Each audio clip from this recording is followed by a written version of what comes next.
Hello again, everyone. Welcome back to another episode of Final Fantasy Brave Exvius. My name is Mars, and today we are going to be talking about the new and improved Aloha Lasswell. And, what the crap? This guy came out of nowhere, and he's pretty impressive. Aloha Lasswell has a ton in his kit, but he's a refreshingly simple damage dealer, and I think if you have him, you should definitely pay attention, because there's a lot of awesome stuff that you can get out of this dude. So we're going to dive right into it, into his kit, and into, his basic rotation. Like I said, he's refreshingly simple, but before we jump into that, we're going to look real quick at his TMR and his STMR, because these were changed. So his TMR used to provide, the same as it does now, 45 attack, and it gave 10% true dual wield, which, as we know today, is basically nothing. But now it's been upgraded to grant 25%. Oh, I was trying to tap on it to show the flavor text. There we go.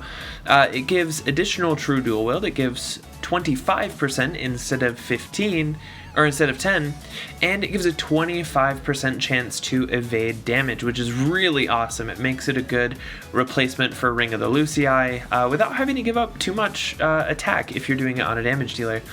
Now, the other thing that this ability grants is for Aloha Lasswell himself or any other Lasswell variant. When they have it equipped, it gives an additional 25% true dual wield for a total of 50%, which is awesome. This is awesome on Aloha Lasswell himself because it grants him that evasion, it gives him the true dual wield. It's just awesome. It's very, very good. Now, as far as his STMR goes, it's a little bit underwhelming. It's 170 attack, katana, non-elemental, with 40 defense, as well as 10% evade. So it's definitely good. It's just, I don't know, it's not mind-blowing. It's not quite as awesome and impressive as his TMR, in my opinion, but it is still really, really good. So there's not really a reason to not get it. So diving right into Lasswell and his kit, he is, like I said, very, very simple to use. He's awesome because they granted him triple cast, which allows him to triple cast all of his abilities except for one. And it's kind of the one that I wish they would let us triple cast, but it would be just too OP broken. These two damage abilities right here you can ignore, Tidal Splash and Sea Breeze. These aren't going to do anything for you. Just skip them unless you need to dispel with Tidal Splash. You can do that. Summer Will of the Sea is pretty awesome because it restores 5,000 HP and it gives himself 80% re-raise. So if you need to, there's a dangerous threshold coming up, you can go ahead and feather this in with some damage abilities, and bing bong boom, Lasswell's ready for it. Re-raises himself, does his damage, whether you need a chain or whether you need to do something else, and that's totally awesome. I hated this unit a week ago. I'm not even kidding you. Right now, I don't feel the same way. A week ago, I freaking hated this guy. Dumbest sprite ever, but now his kit gives him some redeeming qualities. He does have a Mirage thing he can cast on himself, which you're probably not going to use that much. It also restores his MP. He is a little bit MP hungry, but if you're bringing an MP battery, it's not a big deal. Summer Ocean Splitter, I'm going to skip over, kind of the stuff you don't use much and just kind of touch on that real quick. Ocean Splitter is an attack and defense break. I believe it's 60%. So that's handy in fights where you don't have a dedicated breaker for defense breaks to help him boost his damage. That's a pretty good way to get that in there. And also the other skill you're not going to use very much is Summer Radiant Sun. This is just a provoke skill, but it also does a little bit of damage and it does chain, so you don't have to actually take any breaks from chaining, which is kind of funny to me. So you can, oh, I've got two Lasswells going on and I want them to be my provoke evade tanks and they can chain. I don't know why you would do that. If you're using him as a provoke evade tank, obviously that's a great thing to use, but otherwise it's just a plain old vanilla provoke.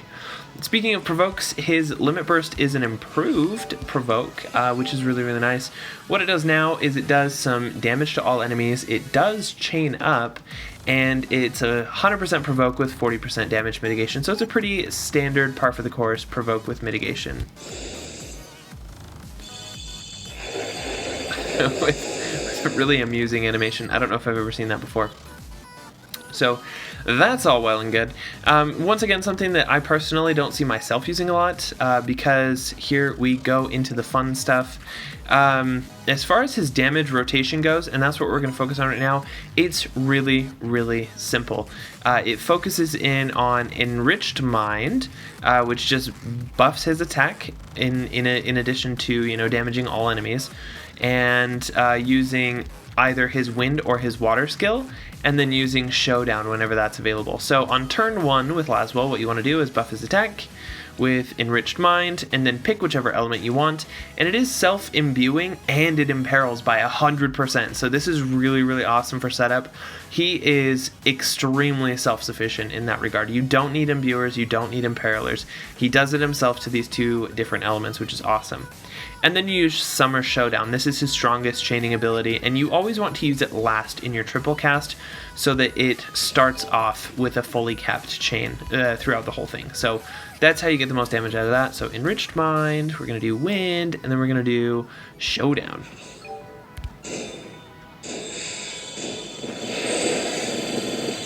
Oh yeah, that's hot stuff. That's damage cap right there. Easy.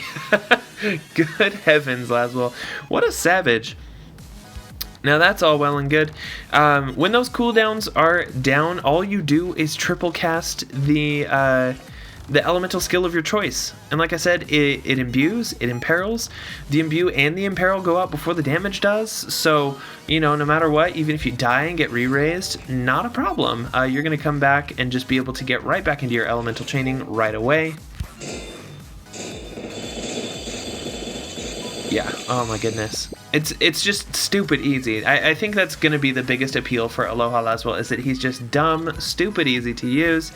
And he's super forgiving for, if for whatever reason he dies and needs to be re-raised or whatever. He is so fantastic for that. Oh, that MP restore is pitiful. Is that all it does? Oh no, that's HP. I can't read. Where's the one that does MP? I want to see how much that does real quick. There we go, Will of the Breeze. For a second I was like, excuse me, that didn't even restore MP. Okay, that's a lot better. So that way, if you don't even have somebody to provide him with MP, he can just go ahead and feather in, okay, let me get, some MP in there, it grants him some Mirage, and then just keep chaining. And it's just so stupid easy. So stupid easy. We're used to these units like Elena, or Zeno, or Axstar, or Sabin, or even Esther,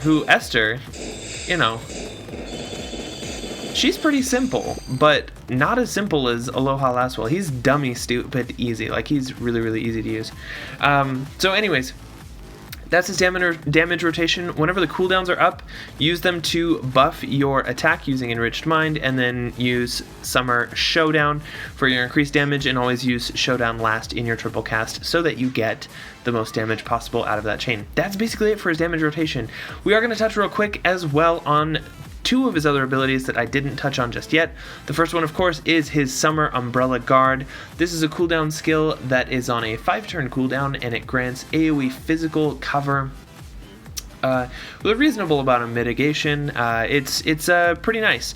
Basically, it's AoE physical cover, but of course, because it's a cooldown, you don't have 100% uptime. So what a lot of people are talking about is how you can triple cast your cooldown cover skill, and then you can chain. So if you're running another Aloha Lasswell, you can have both of them be built to full evasion thanks to their TMR buffs, and they can alternate between each other AoE physical covering as their cooldowns come up.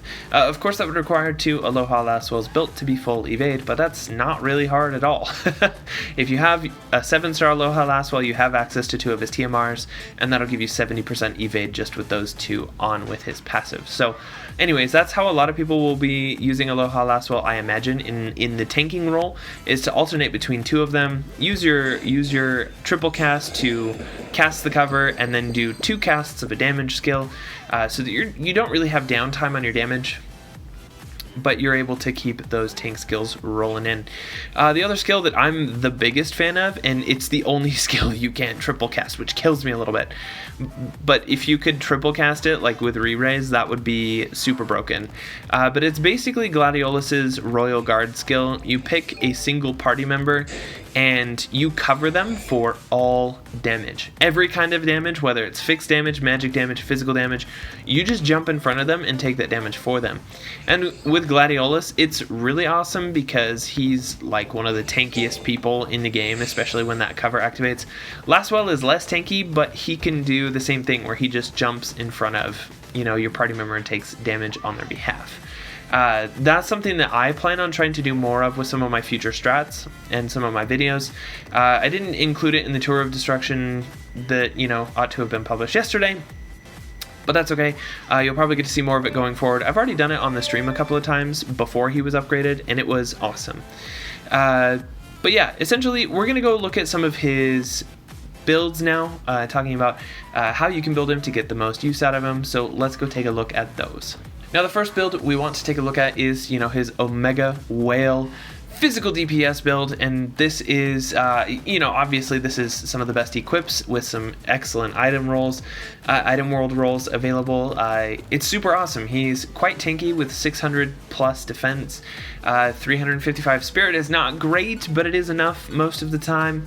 And he's got 10,000 HP and 3,300 attack, and so this is kind of your top tier build, and Aloha Lasswell just does a sliver less damage than Xeno of the Beta Star, of course with the trade-off that Aloha Lasswell is much easier to use, can be built for full evade, and can be a tank at the same time, and he doesn't have Xeno's annoying, obnoxious rotation, which, yeah. Xeno's great with burst turns, but man, his rotation's annoying to use. Aloha Lasswell is stupid dummy easy to use. You just push the button and receive damage. So for me, that could be a big plus, especially in fights where survival is difficult or where you have to re-raise a lot. That's definitely a strength there. A more reasonable budgety build you'll see is right here. We've got Save the Queen and Murasama from Gilgamesh Kai as our weapons. And of course in all of his builds you're going to want to be dual wielding. You're going to want to be using his colorful lei at least in one of his slots. And even in this build we've only got one equipped, but we've still got 55% evade, which is super handy for a damage dealer. Still pretty solid defense. His major weakness is going to be spirit, so if there's a lot of magic damage going out in a fight, just be aware of that to help him compensate. But overall, he's relatively easy to build, relatively easy to gear. I will say that one of Aloha Lasswell's biggest drawbacks is that he doesn't have the strongest attack percentage passives. We have some units like Xeno, of course, who has 200% true dual wield with nothing equipped at all. That's pretty great. Aloha Lasswell, on the other hand, only has 50%, which means he has to get the rest of his true dual wield from equips. So if you have two of his colorful leis, you need another 50% to cap out at 200, which leaves you to something like Nagi's STMR, or using one colorful lei and Lightning's TMR, or using Lightning's STMR as one of the weapons. Anyways, there's a lot of options out there. Just be aware that he does have a ton of room to be built out because he doesn't have super high passives. But this is a pretty good build. This one still gets you to like 330% attack with 200% true dual wield, which gives you some room to grow. So if you start getting some STMRs and stuff like that and better item world rolls, you're able to use that to continue to build your Lasswell strength. And he's still going to completely deliver on the damage. Now we've talked about damage builds, and those are great and fun and all, but the one that I'm most interested in talking about, of course, is Aloha Lasswell's tank build. Because, yes, if Aloha Lasswell is your tank, whether he's your evade tank, which we don't have to talk about evade, that's easy. Just equip two of his TMR, just equip a couple other evade things and you're there. Easy peasy. If you're going to use Aloha Lasswell as a Gladiolus style single target cover tank, you can do it with evade, but you do also probably need a little bit of tankiness. And this sample build shows some of the top tier ways that you're able to build him out a little bit. And of course, he's nowhere near as tanky as Gladiolus, but as you can see, he's at 22,000, almost 23,000 HP with almost 1,000 defense and 750 spirit. That's pretty dang good for a character that, calls himself a damage dealer.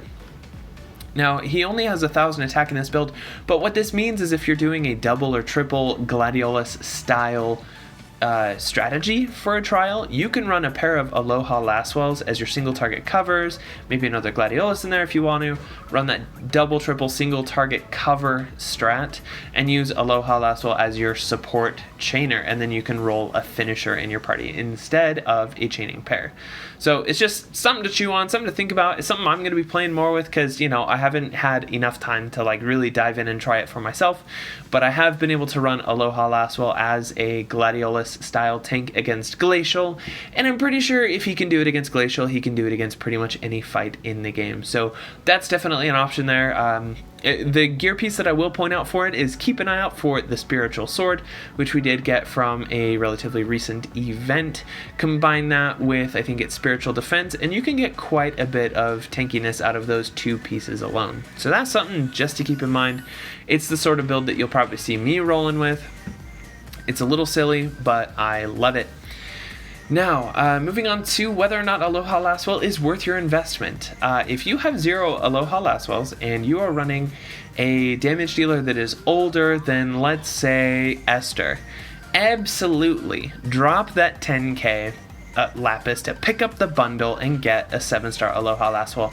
Without a doubt, those bundles are some of the best deals that we've ever had in Final Fantasy Brave Exvius, so don't be afraid to drop 10k Lapis, because you will never regret it. His TMR is incredibly flexible. It gives you a ton of options, and Aloha Lasswell himself really delivers on the damage. He does an excellent job. He's easy to budget build because he has the innate dual wield, and he uses a lot of common weapons and a lot of common weapon materias. He's just super easy to use, and honestly, in my opinion, he's one of the most new player-friendly units in the game, because who better to get than somebody who has 20% innate evade with 50% equipable evade with his own TMR that he comes with. That leaves you at 70% evade because he has 20% passive, I believe. I'm going to check real quick. I have his thing open. I'm pretty sure it's 20%. I think it's only 20%. I remember being... Oh no, it's 30% when he has his trust equipped. So yeah, you get 80% evade just by equipping 2 copies of his own TMR. Bada bing, bada boom, equip 2 more evade pieces and you have a 100% evade tank, who not only can evade tank for you, he can provoke, he can cover. With a pair of Aloha Lasswells, you can cover 100% of the time. He can also dish out the damage. My personal Aloha Lasswell build can reach over 3,000 attack and 100% evade. It's ridiculous. His versatility is fantastic, so new players, go crazy, eat your heart out. Aloha Lasswell is somebody that I would recommend for you, especially if you're lacking in the damage dealer department, or if you're someone who is struggling to tank stuff, because a lot of people like to run evade tank strats. I don't personally run them very often. I don't love them. But I know that for a lot of people, they're one of the most accessible ways to clear content. And with Aloha Lasswell, you have an easy way to get that. I mean, 10k to give yourself, 2 of the most important items to give you a full evade build with a unit with 30% evade and provoke and tank skills. Come on, dude. It's a no-brainer. Even if you do have a damage dealer who is newer than Esther, you may consider Aloha Lasswell because of his TMR alone. It is really fantastic because, I can throw it on units like, let's say, Kaido. If I want to use Kaido as my damage dealer, I can throw a pair of those on him and he's got 50% evade, throw in his super TMR, that's another 30% evade, and then 2 other evade slots and he's at 100%. And so I can get, 2800 attack with full evade on him. That's something perhaps a little bit whalier, but it's something that people think about. So overall, I think Aloha Lasswell has probably the most impressive enhancements out of the bunch that we received this week. He is really, really crazy. Just the amount of damage that he does, how stupid easy he is. Honestly, I think he's one of the most trial-friendly damage dealers you'll ever have because he is so easy to recover fights with. So if he goes down, which he probably won't because he has super high evade and whatever, but if he does go down and you re-raise him, you don't lose anything. The worst thing that you'll lose is his 200% attack buff, which is big whoop, He is super recoverable, but, unlike some of these other damage dealers like Xeno or these other characters that have ramp-up times or that have complicated rotations, Lasswell is just push button, receive damage, and that, I think, is a strong quality in and of itself, even if it comes at the expense of him not being the number 1 damage dealer in the game. So that's pretty much my thoughts about Aloha Lasswell. Let me know what you think of him down in the comments below, and I'll see everybody in the next video.